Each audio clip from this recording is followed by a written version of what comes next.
On va commencer par un sujet un peu, comment je dirais, ardu, qui est celui de Emmaüs et je dirais, du séisme qui a parcouru Emmaüs.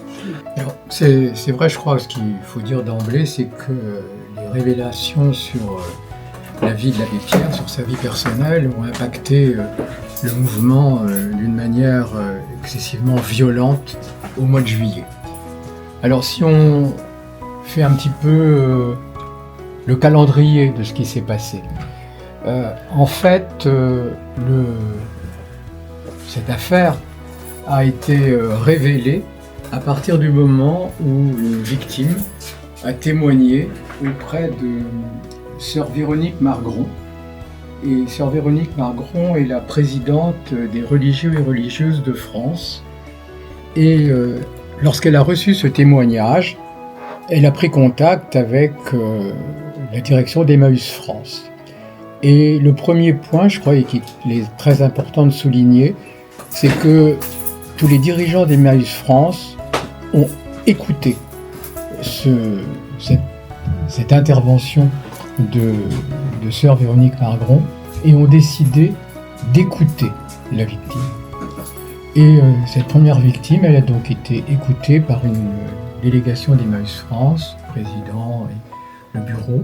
Et ça s'est passé au mois de mai 2023. Je donne la date parce que on entend beaucoup de choses sur oui, mais on savait pas, qui savait et quand. En fait, le mouvement a été informé de cette affaire-là en mai 2023. La première victime a été reçue, donc, comme je l'ai dit, par le président du mouvement, Antoine Sueur, président d'Emmaüs France. Et à partir de ce moment-là, il a été décidé de confier une enquête à un cabinet spécialisé qui s'appelle EGAE et qui est un cabinet spécialisé dans les enquêtes sur les affaires sexuelles. Le cabinet et en même temps, la direction d'Emmaüs France a décidé qu'elle communiquerait sur cette affaire. Donc le cabinet a fait son travail d'enquête, puisque voilà, bien sûr un témoignage c'est important, après il faut vérifier si ce témoignage est exact. Donc il s'est avéré que c'était juste. Et en juillet 2024, donc vous voyez, mai 2023, juillet 2024, donc c'est une enquête importante qui a été faite, il y a eu une visioconférence mondiale, c'est-à-dire que tous les intervenants dans Emmaüs, que ce soit Emmaüs France, Emmaüs International, la Fondation Abbé Pierre, ont été invités à une conférence mondiale le 20 juillet 2024, et tout le monde a été informé en même temps de ce qu'avait fait l'abbé Pierre. Et il est évident que ça a provoqué un séisme au sein du mouvement, mais en tout cas, tout le monde a été informé en même temps, c'est-à-dire un grand souci de transparence, et tout le monde en même temps. Et ensuite, le communiqué a été diffusé le lendemain auprès de l'agence France Presse. Donc, si je résume, information du mouvement en mai 2023,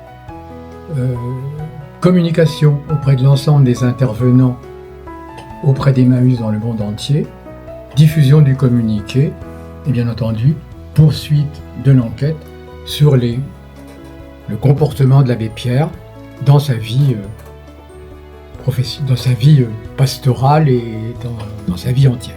Et c'est à ce moment-là que les médias se sont emparés de l'information. Bien sûr, enfin les médias s'en sont emparés, ce qui est d'ailleurs tout à fait normal, puisque Emmaüs France a diffusé l'information, c'est Emmaüs France qui a donné l'information aux médias, et à partir de là, les médias, bien sûr, ont fait leur travail d'enquête. D'ailleurs, qui pour certains médias avait commencé bien avant.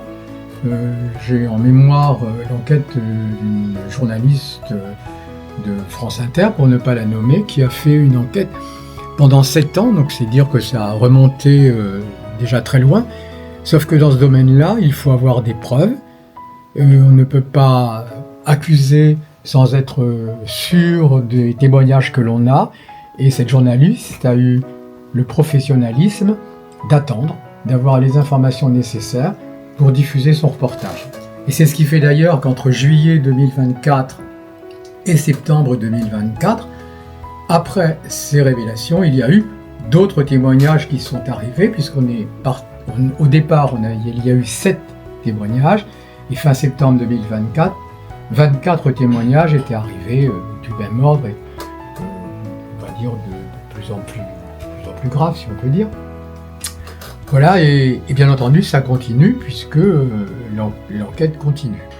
Qu'est-ce qui se passe dans Emmaüs, au niveau des compagnons, des amis d'Emmaüs et tout ça? Comment est-ce que cette nouvelle a été reçue? Alors, bien entendu, ça a été un vrai séisme, enfin, je vais même qualifier ça de tsunami. Moi, personnellement, qui suis bénévole à Emmaüs depuis 12 ans maintenant, je n'avais jamais entendu parler de tels agissements de la part de celui qu'on appelle le père fondateur.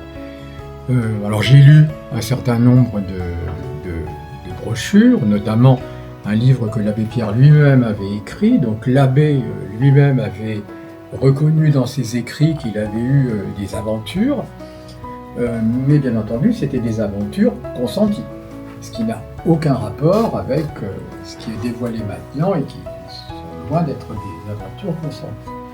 Alors au niveau de notre communauté dans le Cher, parce que moi c'est celle que je connais le mieux, donc les compagnes et les compagnons ont vraiment été abasourdis par cette annonce. Parce que pour eux, et notamment je pense à un certain nombre de migrants qui sont arrivés en France et pour qui l'abbé Pierre était vraiment l'icône absolue, lorsqu'ils ont appris ça, ils ont eu beaucoup de difficultés pour le croire. Il y a eu une petite phase de déni. En ce qui concerne les bénévoles et les salariés, bon, bien entendu, ça a été le choc. Et puis après, voilà, qu'est-ce qu'on fait? Donc, les bénévoles que l'on a pu rencontrer, en tout cas moi ceux que j'ai vus, ont très vite fait la part des choses entre le mouvement et l'homme qui l'a créé. Et ça, je trouve que c'est intéressant. Et en ce qui concerne les compagnons, bien sûr, on leur a apporté toutes les informations qu'on a pu leur apporter, les explications qu'on a pu donner sur ce qu'est la vie d'un homme et puis ce qu'il a pu faire et essayer de faire avec eux la part des choses. Est-ce que les dons s'en ressentent? Est-ce que les gens viennent moins à Emmaüs ou est-ce que ça n'a pas changé de ce côté-là? Parce que c'est vrai qu'il y a deux aspects, hein. Il y a la vie privée de cet homme et il y a tout ce qu'il a fait, tout ce travail qui a fondé Emmaüs, la Fondation Abbé Pierre, qui s'occupe des gens dans la précarité, qui s'occupe des gens mal logés, etc. Donc il y a un énorme travail qui ne dépend pas vraiment de l'Abbé Pierre aujourd'hui, même si c'est lui qui a donné l'impulsion de départ. Alors, dans cette question, il y a 2 volets, si je peux me permettre. Ouais. Donc le premier volet, c'est qu'en est-il des dons, qu'en est-il des achats? Là-dessus, je suis le trésorier de l'association, je ne peux pas répondre aujourd'hui. Parce que entre le mois de juillet et le mois d'octobre, je ne peux pas dire si les dons ont diminué, si les clients sont moins venus. On a l'impression comme ça, en tout cas, que les choses sont du même ordre que d'habitude. Dans nos différents dépôts, les gens viennent nous apporter des objets, les clients viennent. On a eu notamment à Vierzon, l'anniversaire de Vierzon au mois de septembre, on a eu plus de monde que l'année précédente. Donc voilà. Donc je peux pas dire si ça a un impact. Bien sûr, on a rencontré quelques clients qui nous ont dit des choses désagréables face à l'abbé et qui ont dénoncé le fait qu'on n'en ait pas parlé plus tôt. Bon, voilà, on a essayé d'expliquer comment on a pu, comme je viens de le faire là, en sachant que on a expliqué à partir du moment où on a eu les informations, on ne pouvait pas expliquer avant. Mais la grande majorité des gens, je l'ai dit tout à l'heure et je le redis maintenant, font vraiment la part des choses entre ce qu'a fait l'homme et le mouvement qu'il a créé. Et pour répondre à la question, c'est ce qui est vraiment important pour nous aujourd'hui, c'est-à-dire que d'une part, continuer à écouter les témoignages, à prendre en compte ce qui a été fait par l'homme, et d'un autre côté, continuer à faire vivre ce mouvement qui, depuis 70 ans, a montré son importance, et le travail qui a été fait depuis 70 ans il a quand même été fait, je veux le rappeler, par les compagnes, les compagnons, les bénévoles et les salariés.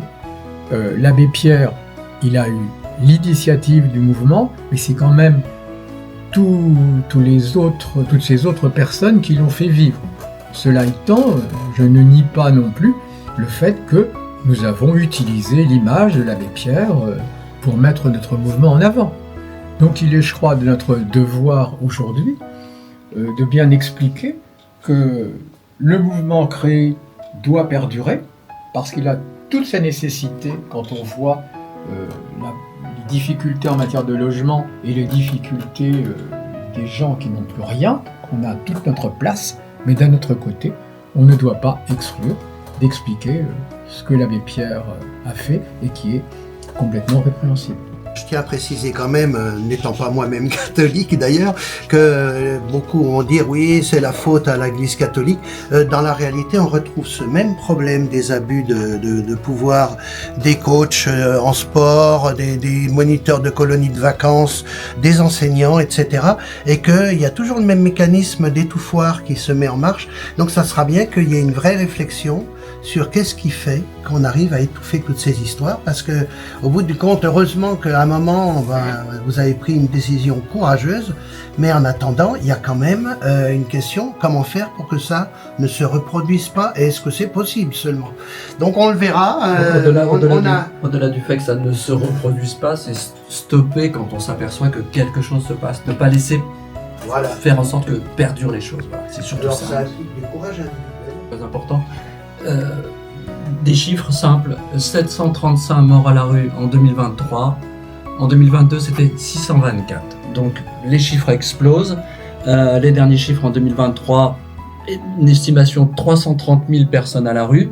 10 ans auparavant, la précédente estimation était de 125 000, donc on est face quand même à quelque chose qui explose.